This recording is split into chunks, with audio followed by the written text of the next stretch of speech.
بسم اللہ الرحمن الرحیم. This lecture is about the British empire, right? یہ کہ کیسے برٹش ایمپائر یہاں پر آیا اور اس نے کن چیزوں میں ٹریڈ کیا، وائی دے ور انٹرسٹڈ، اور کون سی ویکنیسز تھیں مغلس کی. اور پھر اس کے بعد یہ بھی ہے کہ ویکنیسز کے علاوہ برٹش کی پالیسیز کیا تھیں جن سے جو انڈینز ہیں وہ بہت زیادہ خفا ہوئے، اور انہوں نے کیسے ایکسپینڈ کیا. تو ہم لوگ بات کرتے ہیں جہانگیر کے ٹائم میں ٹریڈنگ کے پرپس کے لیے ایسٹ انڈیا کمپنی آتی ہے، اور ایسٹ انڈیا کمپنی بیسیکلی ایک پرائیویٹ کمپنی تھی انگلینڈ کی، اور ان کا مقصد یہ تھا کہ ٹریڈ کی جائے مختلف چیزوں کے اندر، کموڈٹیز کے اندر. اور جن کموڈٹیز میں یہ ٹریڈ کرتے تھے ان کموڈٹیز کی ہم لوگ بات کر سکتے ہیں کہ وہ کاٹن تھی، اور وہ اسپائسز تھیں، اور وہ انڈیگو تھیں جسے نیل کہتے ہیں، سفید کپڑوں کو جو لگاتے ہیں آپ. اس کے علاوہ سب کانٹیننٹ کی ٹی جو تھی، چائے جو تھی، وہ بہت زیادہ فیمس تھی. تو ان چیزوں کی، ان آئٹمس کے اندر ٹریڈ کرنا ان کا بنیادی طور پہ مقصد تھا، رائٹ. اور جہانگیر نے ان کو اجازت دی، انہوں نے آہستہ آہستہ اپنی بیسز بنائی مدراس، کلکتہ اور دوسرے شہروں میں. اور انہوں نے دیکھا کہ مغلس جو ہیں وہ دن بدن کمزور ہو رہے ہیں، اور ہم مغلس کو بڑے آسانی سے کے ساتھ جو ہے وہ ہرا سکتے ہیں. ان کو ہرانا، ان کو اپنے کنٹرول میں لے کے آنا کوئی مشکل نہیں. تو یہ چیزیں یہ آبزرو کر رہے تھے کنٹینیوسلی، اور یہ انٹرسٹڈ اس لیے تھے سب کانٹیننٹ میں because subcontinent was full of resources. Subcontinent جو ہے وہ ریسورسز سے بھرا پڑا تھا. سب کانٹیننٹ ایک ایسی اسپیس تھی جہاں پر ہر چیز ہے، رہنے کے لیے، انسانی لائف کے لیے ہر چیز موجود تھی یہاں پر.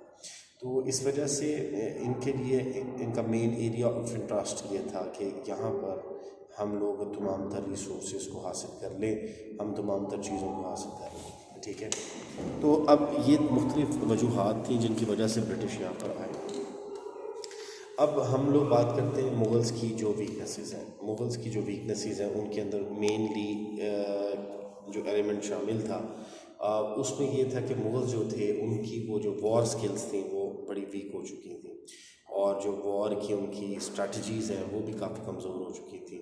تو ان چیزوں نے مغلوں کو بہت زیادہ نقصان پہنچایا، اور مغل ایمپائر جو ہے وہ دن بدن کمزور ہوتا چلا گیا.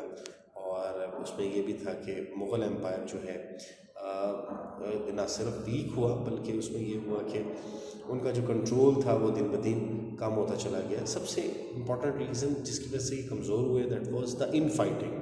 ان کی آپس کی لڑائیاں پاور کے لیے.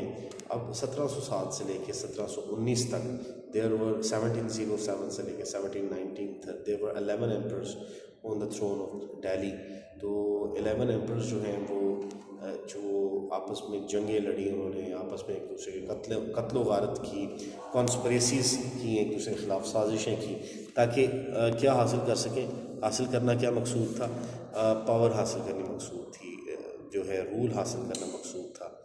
تو یہ چیزیں تھیں جن کی وجہ سے وہ کمزور ہوئے. پھر یہ عیاشی کے اندر پڑ رہے، خواتین کا ڈانس دیکھنا، میوزک کو انجوائے کرنا، ان اسلامک ویلیوز اور ان اسلامک ہیبٹس کی وجہ سے ان کی جو اسٹرینتھ تھی وہ جو ہے وہ دن بدن جو ہے وہ کم ہوتی چلی گئی. پھر آرمی کے اندر، ملٹری کے اندر دلچسپی نہ لینا بھی ایک بہت بڑا ریزن تھا ان کے ڈیکلائن کا. تو ایک ریزن یہ بن گیا کہ انہوں نے جو ملٹری ان کے ٹیکٹکس تھے، جو ملٹری اسٹرینتھ تھی وہ دن بدن جو ہے وہ کم ہوتی چلی گئی، طاقت کم ہوتی چلی گئی، ملٹری کی طرف توجہ کم ہوتی چلی گئی. پھر اس کے علاوہ برٹش کا آنا بھی اٹ سیلف ایک بہت بڑا ایک المیہ تھا، ایک بہت بڑا ایلیمنٹ تھا ان کی ویکنیسز کا. دے ہیو آبزروڈ کہ یہ دن بدن کمزور ہوتے چلے جا رہے ہیں. پھر جو مغلز ہیں ان کا ہیوی ٹیکسز لینا سب کانٹیننٹ کے لوگوں کو خفا کر دینا، یہ ایک بہت بڑا ریزن بنا کہ یہ لوگوں کو اب ہیوی ٹیکسز کے ذریعے اپنے اگینسٹ کر بیٹھے. تو یہ اس سے ایک بہت بڑا ریزن تھا جس کی وجہ سے یہ مغل جو امپائر ہے وہ سب کانٹیننٹ کے اندر ڈکلائن کر جاتی ہے، اور اس کا رول جو ہے، اس کی جو پاور جو ہے وہ کم ہو جاتی ہے. تو یہ ریزنز تھے جن کی وجہ سے مغل دن بدن کمزور ہوتے چلے گئے، اور دے ہیو سین کہ جو ان کی اسٹرینتھ ہے وہ کم ہو رہی ہے، اور ہر بندہ محسوس کرنے لگا. اب آپ دیکھیں کہ اس کے علاوہ جو ہے جو مراٹھنز ہیں وہ یہاں کے راجپوتس جو تھے، ہندو راجپوتس جو تھے، وین دے ہیو سین کہ مغلوں کی طاقت کم ہو رہی ہے، تو انہوں انہوں نے بھی مغلوں کے اگینسٹ جو ہے وہ اسٹیپ لینا شروع کر دیے. تو یہ بھی ایک بہت بڑا ریزن بنا کہ مراٹھن امپائر نے جو رہی صحیح کثر تھی، جو اسٹرینتھ تھی ان کی، اس کو مراٹھن امپائر نے کمزور کر دیا.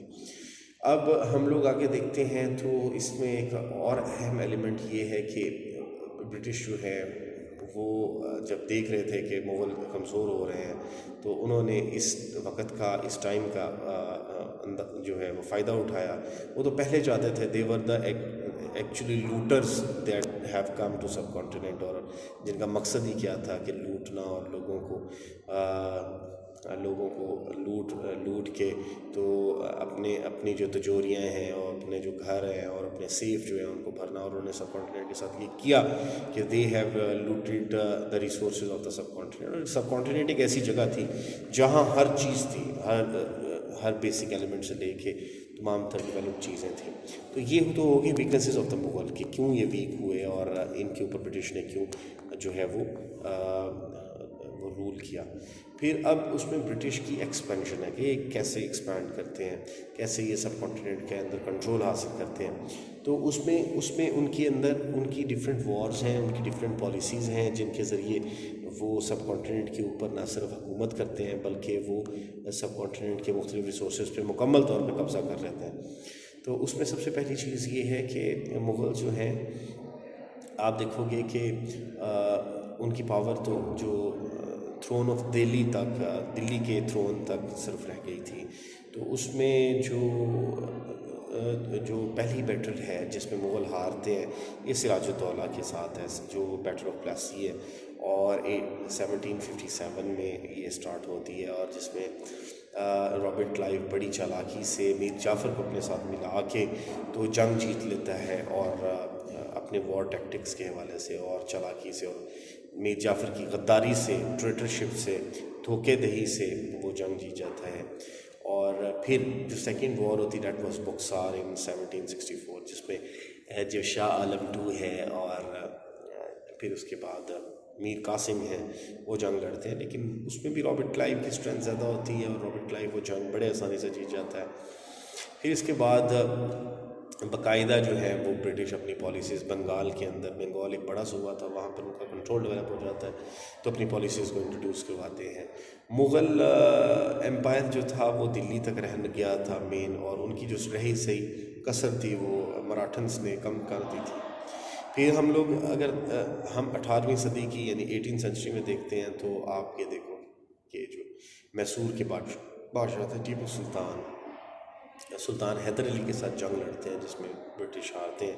تو انہوں نے دیکھا کہ یہ ایک ایسا بندہ ہے جس کے خلاف جنگ نہیں لڑی جا سکتی، مشکل ہے اس کے خلاف جینا اور جیتنا اس سے. تو انہوں نے پھر اسٹریٹجائز کیا اور اس کے اندر بیٹری کیا اور کچھ ٹریٹرس کو ڈھونڈا، جن میں میر صادق جو ہیں he had played a very prominent role, اور اس نے قلعے کے دروازے کھلوائے، اور جس کی وجہ سے ٹیپو سلطان بھی انہوں نے جامِ شہادت حاصل کیا.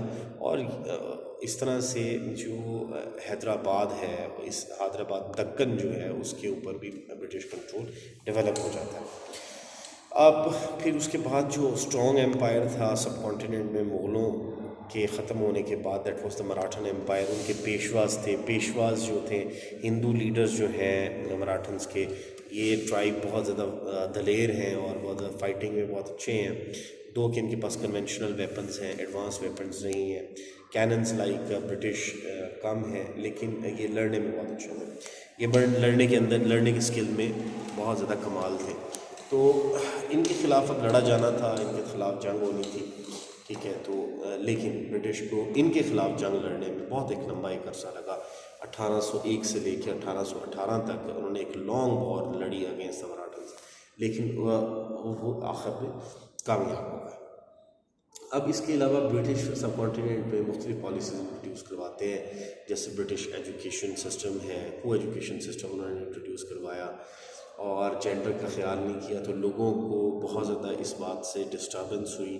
تو جو بر صغیر کے لوگ تھے انہوں نے یہاں جو ہے وہ اس بات کو بڑا محسوس کیا. سیکنڈ اس میں سونے پہ سہاگا یہ تھا کہ جو آپ یہ دیکھو کہ جو کرسچن مشنریز تھیں وہ یہاں پر آئیں اور لوگوں کو کنورٹ کرنا شروع کیا. تو جو لوکل انڈینس تھے ان کو یہ بات پسند نہیں تھی کہ کوئی بھی ایکسٹرنل ریلیجن یہاں پر آتا ہے اور ان کی اولڈسٹ ویلیوز کو اور ہندوازم کو نقصان پہنچاتا ہے. تو انڈینز میں خاص طور پہ ہندو جو ہیں وہ بھی بہت خلاف ہو جاتے ہیں جو ہے برٹش کے. تو یہ چیز بھی ان کے لیے بڑا صدمے کا سبب تھی اور ایک ڈیمیجنگ پوزیشن تھی جو ہے خاص طور پہ مغلز ہیں اور پھر اس کے بعد جو ہندوز ہیں ان کے لیے یہ چیز بڑی ڈیمیجنگ تھی کہ جی برٹش نے یہاں پہ پالیسیز جو ہیں وہ انٹروڈیوس کروائی ہیں جو کہ جو پالیسیز جو ہیں ہمارے مذہب کے حوالے سے ڈیفرنٹ ہے, ہمارے کے حوالے سے نقصان دہ ہے.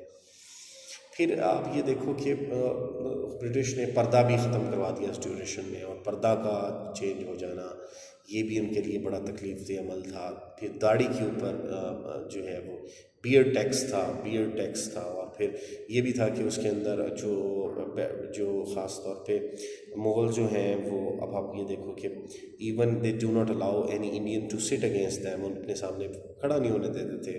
اور سرٹیفکیٹس اسپیشلی ایک لینا پڑتا تھا کہ جی اپنے آپ کو انسان ظاہر کرنے کے لیے اور مغلوں کے برابر میں بیٹھنے کے لیے. یہ ایک بڑا فیکٹر تھا جو ایک کلیئرلی ہیوملیشن ہے. پھر آفیسز کے باہر یہ لکھا ہوتا تھا کہ dogs and Indians are not allowed. تو یہ ایک بڑا تکلیف دہ عمل ہے کہ انڈینز جو کہ ہر حوالے سے ایک انسان ہے, انسانوں کو اتنا ڈیگریڈ کیا جائے.